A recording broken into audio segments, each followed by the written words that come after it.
So Titans of the Tide is due out in just a couple of days, and I think I just played the best SpongeBob game since Battle for Bikini Bottom. And you know what? I didn't expect that. SpongeBob SquarePants has had more video games than Mr. Krabs has questionable business practices, from Employee of the Month to the Cosmic Shake. They've all ranged from surprisingly great to I can't believe I paid money for this. Now in 2025 we've got SpongeBob SquarePants, Titans of the Tide. Purple Lamp's latest attempt to remind us that a sponge can in fact carry a gaming franchise. Now I've been a big fan of Purple Lamp's work in recent years as they were the masterminds behind the Battle for Bikini Bottom Rehydrated, as well as the Cosmic Shake, and most notably in my opinion the Epic Mickey remake, which was like my favourite game of last year. Now this one's a pretty big deal, not just because it's a new SpongeBob game, but because it's Purple Lamp's first project built entirely in Unreal Engine 5. Which means everything looks amazing, until the frame rate remembers it has rights. So what is Titans of the Tide? Well, imagine Battle for Bikini Bottom and the Cosmic Shake had a child, and that child was raised by a team that actually learned from both parents' mistakes. This is a 3D platformer that feels familiar, but certainly refined. The movement's smoother, the combat's more responsive, and there's this new tag team system where you can instantly swap between SpongeBob and Patrick, instead of the bus stop system they had back in Battle for Bikini Bottom. And I gotta say, it's genius, it really works. Each character has unique abilities. SpongeBob can karate kick, blow bubbles, whereas Patrick can pick up and throw objects, dig underground. Well, he's Patrick, he's the heavy. Certain puzzles and platforming sections require you to switch back and forth on an instant. There's no delay, you have to make the move there and then, otherwise you will die. But yeah, the swap is instant, no loading, no delay, just clean and intuitive. It's the kind of feature that sounds small but ends up actually defining the gameplay experience. You start seeing every obstacle like a duo challenge. SpongeBob can kick this switch, but Patrick will have to throw the crate. And before long, you're swapping like a speedrunning tournament. It's a really smart evolution of the formula. The level design follows that classic SpongeBob energy. Chaotic, colourful, but somehow still logical and very impressive. You'll platform across a haunted part of Bikini Bottom where different parts of the town are floating away, bounce through coral forests, and occasionally solve puzzles that involve less thinking and more launching yourself at things until something happens. And honestly, that's the beauty of it. It's just simple fun. It knows that it's a SpongeBob game. You're obviously not here for moral depth or a gritty narrative about corporate greed. You're here to jump, laugh, and maybe scream when Patrick doesn't respond to a button you press. The game throws a mix of combat, puzzles, and traversal sections at you, and it keeps things fresh. Most levels introduce new gimmicks, such as a surfboard, ghost lights with different colours where you have to change a lamp to traverse through a certain part. There are some timed challenges like races, although these are mostly optional unless you want to go for 100%, and none of it overstays its welcome.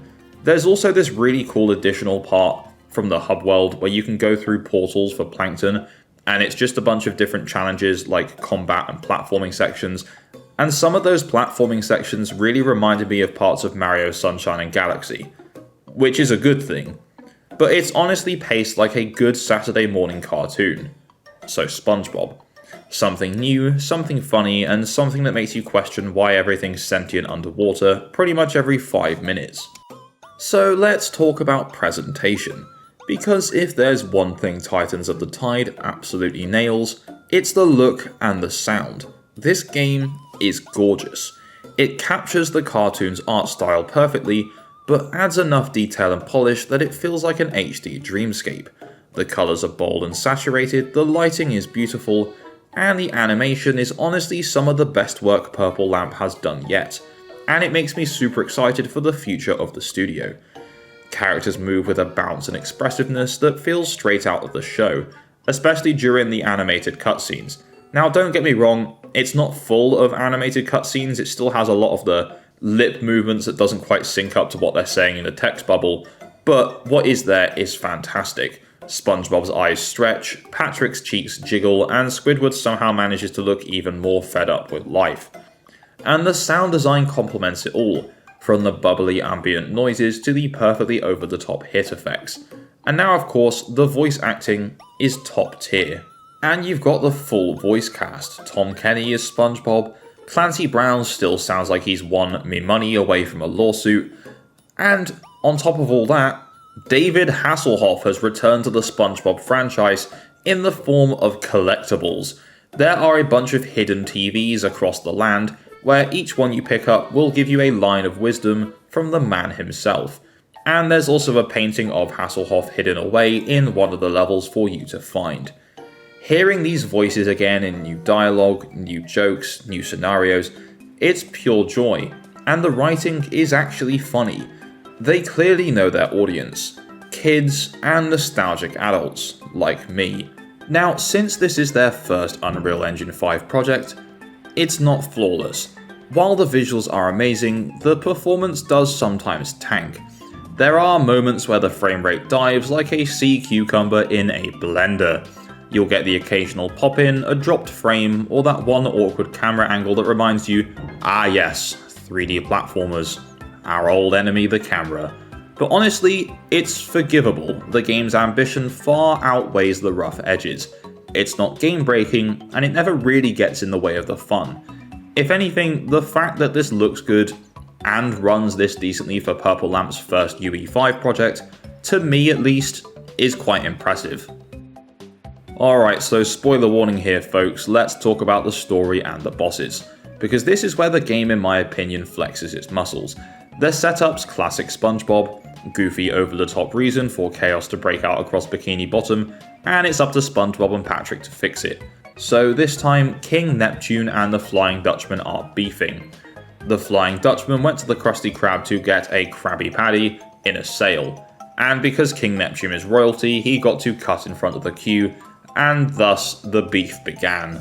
Throughout the game, you encounter several boss fights, each one dripping with nostalgia and charm. You'll fight the Flying Dutchman a couple of times, one time as a chest for some reason, and there's also a boss fight with an enraged Sandy that in my opinion steals the show.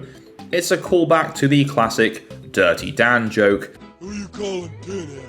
complete with her shouting iconic lines mid-fight. The fight's fast, funny, and somewhat challenging. Each boss fight builds on to the mechanics that you've been learning each level, adding new mechanics, hazards, and character-specific requirements, until the final boss, which ties everything together. So again, spoiler warning here, the final boss fight pits SpongeBob and Patrick against King Neptune himself and the Flying Dutchman. As they are fighting still and destroying Bikini Bottom, SpongeBob and Patrick try and stop them. And then they decide to team up on them, which is just so nice. Anyway, every skill, every mechanic, every chance you have to swap, you're juggling it all at once. It's basically the devs going, okay, well we've been nice so far, now prove you've learned something. And it's fun, it's tough, satisfying, and it feels earned. By the end of it, you're sweaty, laughing, and probably quoting SpongeBob lines at your screen. So after finishing Titans of the Tide, I realised something. Purple Lamp has really hit their stride. They've shown a lot of promise, and I was super blown away with their epic Mickey rebrushed, but this is the best SpongeBob game since Battle for Bikini Bottom.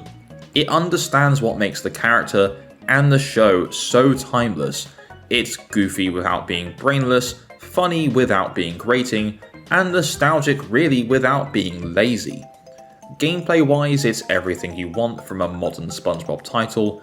Great movement, clever level design, tight controls, and tons of personality. It's a game that kids will love, adults will enjoy, and SpongeBob fans will adore. The only real drawbacks are some performance hiccups and the occasional bit of uneven pacing, but honestly that's minor stuff compared to the sheer charm on display here.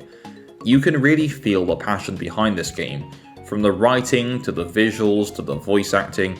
It's a love letter to everything that made SpongeBob special in the first place. So yeah, to me, SpongeBob SquarePants Titans of the Tide is a hit. It's bright, it's fun, it's nostalgic, and it's one of the most enjoyable 3D platformers I've played in a while. It's not flawless, but it doesn't need to be.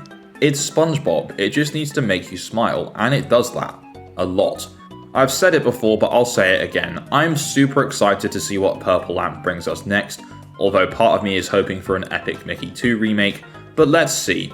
Now we know they can pretty much basically work with Unreal Engine 5, I'm quite excited. But either way, Titans of the Tide proves SpongeBob still got it. And so do we, apparently, for still caring about SpongeBob games like 2 decades later. I'm not sure if that says more about the game or us. Anyway, thank you very much for watching. If you enjoyed this video, please don't forget to leave a like. And if you haven't done so already, subscribe and tap the bell for notifications to stay up to date with my future uploads. A massive shout out to my Patreon subscribers for the continued support, and all I really have left to say is thank you and goodbye.